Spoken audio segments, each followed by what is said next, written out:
Tu veux quitter la maison sans ton chien, mais tu ne sais pas comment il va réagir. Ça arrive à plein de monde. Mais si on ne l'habitue pas à rester seul, il risque de développer d'autres comportements. Ça peut affecter ses comportements de façon significative. Alors, si tu veux éviter que ton chien développe des problèmes de comportement parce qu'il est seul, je t'invite à regarder cette vidéo dans laquelle je te dévoile comment habituer ton chien à rester seul. Je m'appelle Sébastien Beaupré, je suis intervenant en comportement canin. Un chien anxieux va avoir beaucoup plus de chances de développer des problèmes de comportement que la plupart des autres chiens. Rendre les chiens heureux, c'est ma passion. C'est pourquoi je veux t'aider à bien gérer les émotions de ton chien et ainsi pour que toi tu retrouves la paix d'esprit et changer ton quotidien avec ton chien.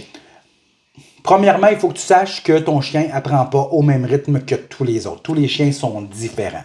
Il y a des chiens qui apprennent rapidement, il y a des chiens qui apprennent un petit peu moins rapidement.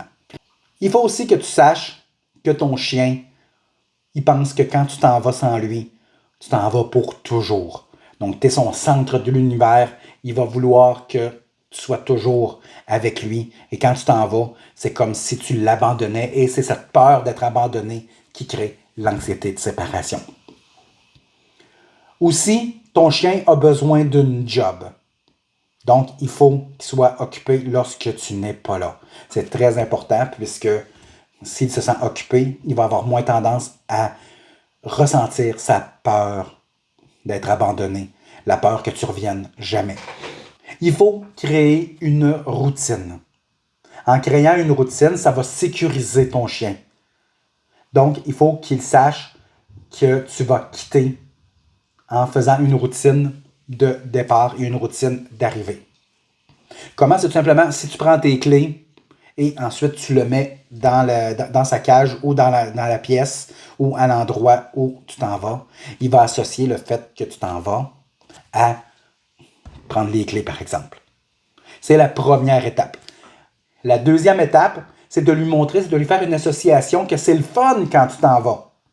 Donc, ce que tu fais, c'est que tu fais un protocole de joie. Tu peux lui dire « Wow, papa s'en va, c'est super le fun! » Tu cries ta joie, tu exagères ta joie pour lui montrer que « Wow, c'est le fun! » Donc, il fait une association entre le fait que tu prennes les clés, que tu le mettes dans sa cage, que c'est le fun. Tu peux lui aussi lui donner une gâterie, une récompense. Et essaie de trouver une récompense qui va être au top, là. Tu sais, vraiment les bonnes récompenses.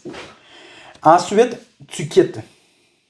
Pendant, tout dépendant, si tu vois qu'il commence à pleurer après 30 secondes, reviens après 25 secondes. Habitue-le comme ça. Ça peut prendre de 10 à 20 reprises. Comme je t'expliquais tantôt, les chiens n'ont pas tous la même vitesse d'apprentissage.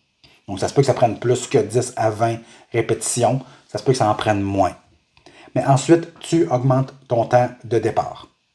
Donc, comme j'expliquais, s'il commence à pleurer après 30 secondes, réessaie, mais reviens après 29 secondes ou à 25 secondes pour l'habituer progressivement et on va progresser tranquillement dans l'échelle. Donc, comme ça, si tu reviens rapidement et lorsque tu reviens, tu lui donnes une gâterie, ce que ça va faire, c'est qu'il va associer « Ah, OK, c'est le fun quand il part et c'est le fun quand il revient. » Donc, il va faire une association et il va être heureux. Il va anticiper le moment où tu vas revenir. Et entre les deux, il va s'être trouvé une job à faire. Donc, il sait que ça va être le fun quand tu vas revenir. Donc, et il le sait que tu vas revenir. C'est comme ça qu'il apprend. Et ensuite, on fait tranquillement, tu quittes pendant, par exemple, le premier, c'était 30 secondes. Ensuite, tu quittes 1 minute. Mais tu commences par faire toutes les étapes de ton départ pour l'habituer au bruit, au son de ton départ. Donc, tu peux aller jusqu'à aller dans ton véhicule et claquer la porte du véhicule, la porte de la maison, etc. On y va de façon progressive pour l'habituer à ton départ. Donc, tu peux faire ça environ 10 minutes par jour. C'est parfait.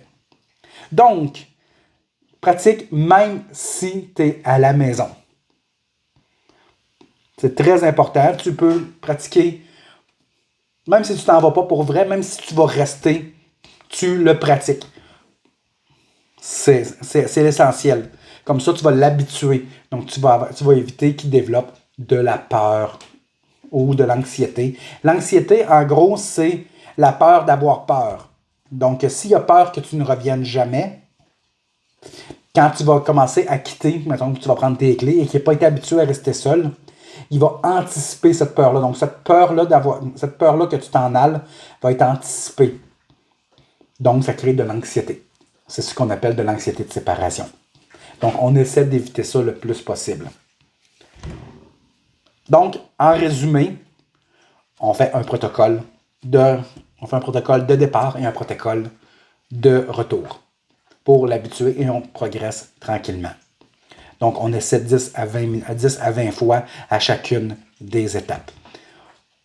Donc, j'espère que ça t'a aidé à pouvoir trouver une piste de solution pour habituer ton chien à rester seul. Donc, je te remercie d'avoir écouté cette vidéo jusqu'au bout. Si tu as vraiment aimé, je t'invite à cliquer j'aime, à partager la vidéo, me laisser un commentaire. Abonne-toi à ma chaîne, tu peux t'abonner à ma chaîne YouTube ou à ma page Facebook ou rejoindre le Club des Nobles Canins. C'est un groupe dans lequel on discute de bien-être canin, de sécurité, de tout ce qui est bien-être canin et de toutes les méthodes qui sont sans douleur pour le chien. Je t'invite à télécharger mon guide gratuit qui s'intitule « Comment modifier un comportement de ton chien en aussi peu que 10 minutes par jour ». C'est totalement gratuit. Le lien est dans le descriptif de la vidéo. Donc, le titre dit tout. Je te donne des trucs, des astuces pour t'aider à modifier un comportement de ton chien. Donc, je te souhaite un bon entraînement et du bon temps avec ton chien. Et on se revoit peut-être une autre fois. Ne stresse pas.